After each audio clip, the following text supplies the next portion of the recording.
Hello there and welcome to Herman Manyora's YouTube channel. This is our usual political conversations to build this country.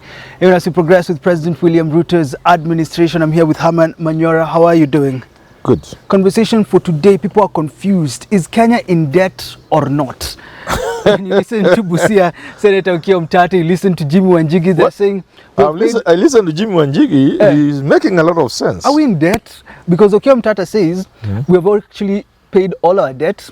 And they owe us 1.3 million. That's what Jimmy was saying on TV. You know, that they're actually agreeing together that we are not in debt. Does this make sense for you? I don't want to say yes or no because I don't have the facts. But there's one thing I know for a fact. Collection and spending of money in this country is not very transparent. Yeah.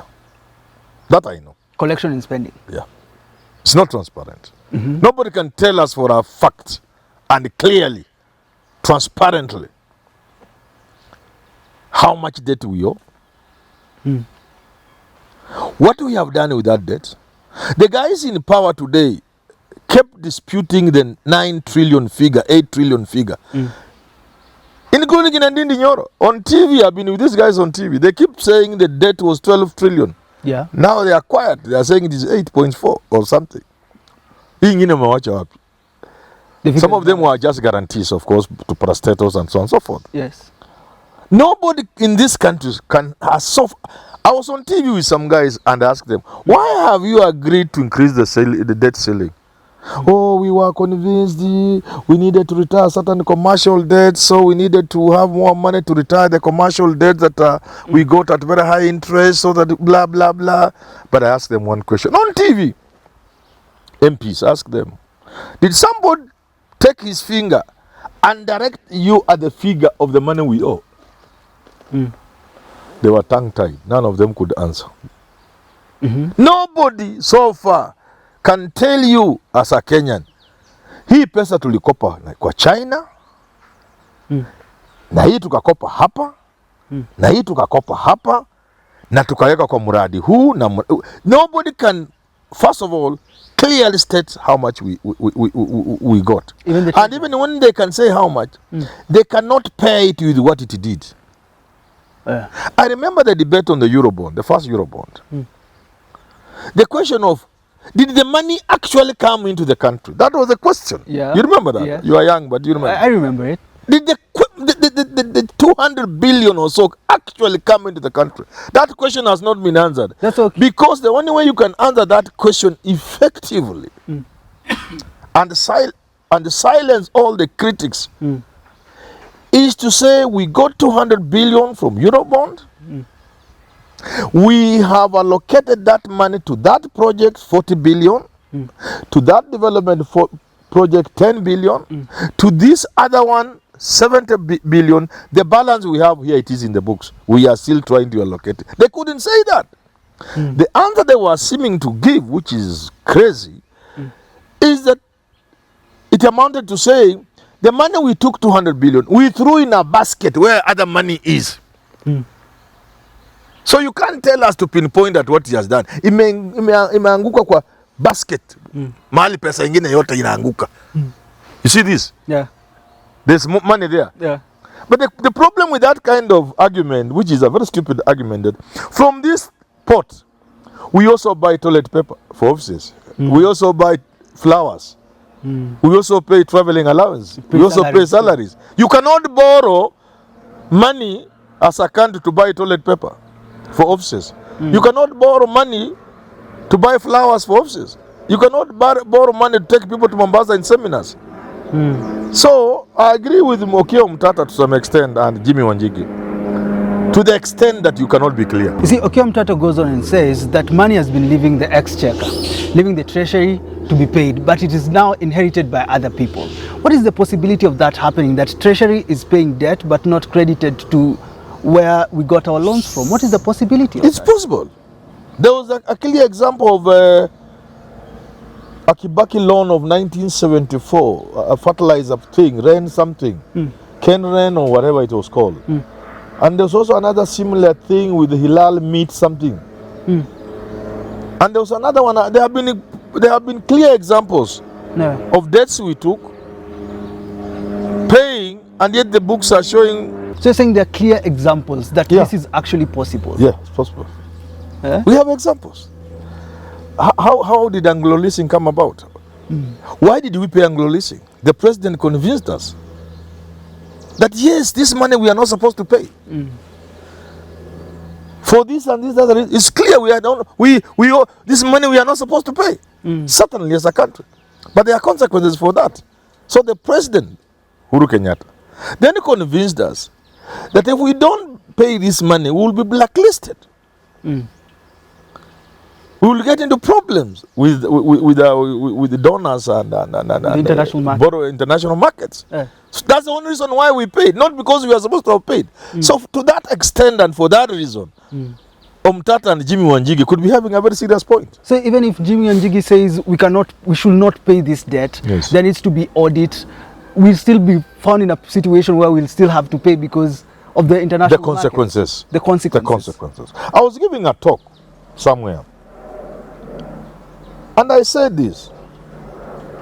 I addressed the Chinese people, and there was a Chinese delegation in the room. And I said, the lenders must be mindful of the situation on the ground. I said it is not enough for Chinese lenders and other lenders to pocket African leaders and put them in bad deals, such as the one the late Magufuli of Tanzania said, only a madman could enter into such a contract. It's not enough for the lenders to convince the leaders.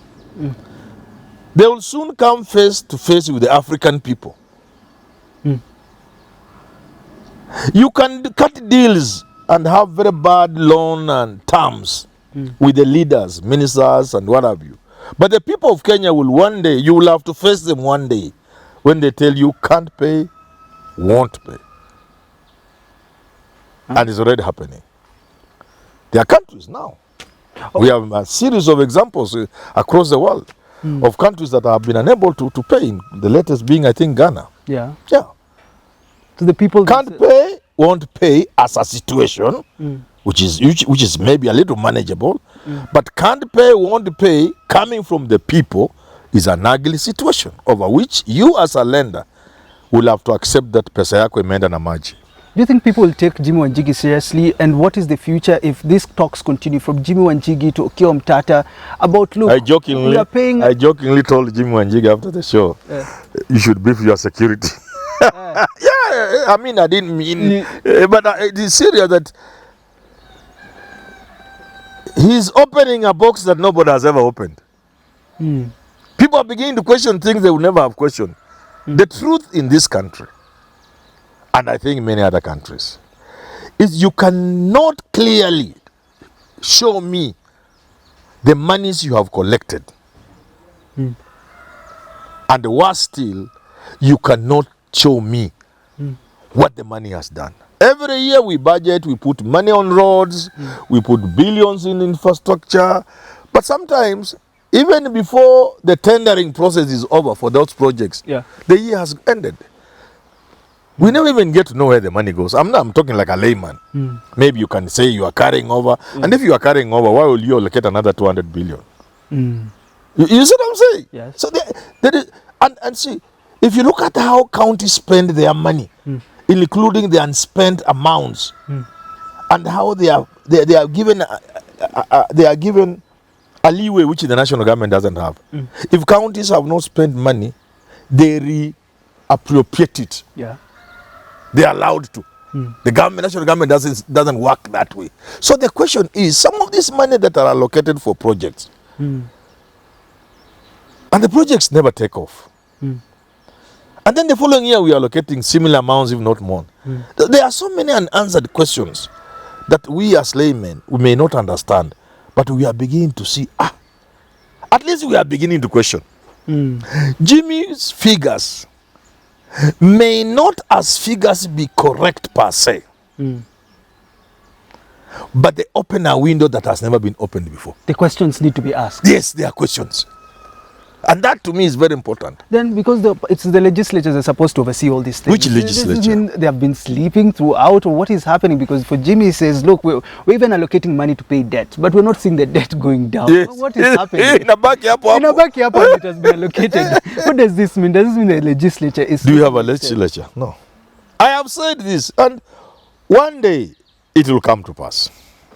We will have a parliament one day. Normally changes come after a state of war, some disturbance. So why this constitution is not very effective? It came at a time of peace. Peace cannot produce a good constitution. People must have some upheavals. Then they have a constitution that addresses fundamental issues. One day we will have a parliament. That will be a parliament. Why? We will do what will need to be done for us to have members of parliament. The first thing, we'll have to demolish the Parliamentary Service Commission. Nobody creates their own terms of service and employment and salaries. Nobody. Two, we shall make parliament a place of service, not pleasure, not to enrich yourself. We will reduce the salary of an MP for today to like 150 to 200,000 shillings. We will pay no sitting allowance, no travel allowance to members of parliament. There will be no CDF. That will mean only people who want to serve this country will go to that house. We will even put up a village. Some countries like South Africa, I think, have done that. A parliamentary village. Where when you are an MP, you move there and stay there. There's a free house for you. Free, nice house. With schools for your children. When your term is over, go back home. But we'll pay you only 150 or 200,000. Or maybe 300,000. That way, we will be on our way to having a parliament. Because then we shall have only people prepared to serve going there. Because only then will you have put your constitution to work for you. Because the constitution gives parliament the central role in the country. It gives parliament power it doesn't give any other organ. Because parliament speaks for the people. When parliament speaks, people have spoken. But when parliament is asleep and the executive is riding over Kenyans with all this man of taxes and excesses, then the people are suffering. So one day we'll have a parliament. For today, don't talk about parliament. So these questions will be asked then, they'll be answered then. One day, but there will have to be some upheaval. And unfortunately, we are driving ourselves there. You know, let me tell you things. In the 21st century, we should be able to do things without going to war. In the 21st century, we should be able to sort out things without strife. In the 21st century, we should negotiate things without people going to mass action. Because the 21st century gives us a lot of opportunities and hindsight. And we are so enlightened today. Things over which people went to war, we can now sit on table and discuss. But we are so primitive, we want to travel the path all those ancient nations traveled. Where the question of the day, as Bismarck put it, would be settled by blood and iron. Not by talks in parliament, like he said. No, that men will have to fight and sort out the issues of the day. That is primitive. But that's what Kenyans are choosing. Kenyans are choosing to drive themselves into a 17th, 14th century world where all issues will be resolved through the streets. So you're not even hopeful that even if there's an... Look at Sudan now. Look at what's happening in Sudan. Can that be something to happen in the 21st century? Yeah. Is that something for the 21st century? You bring the life of a nation to a halt.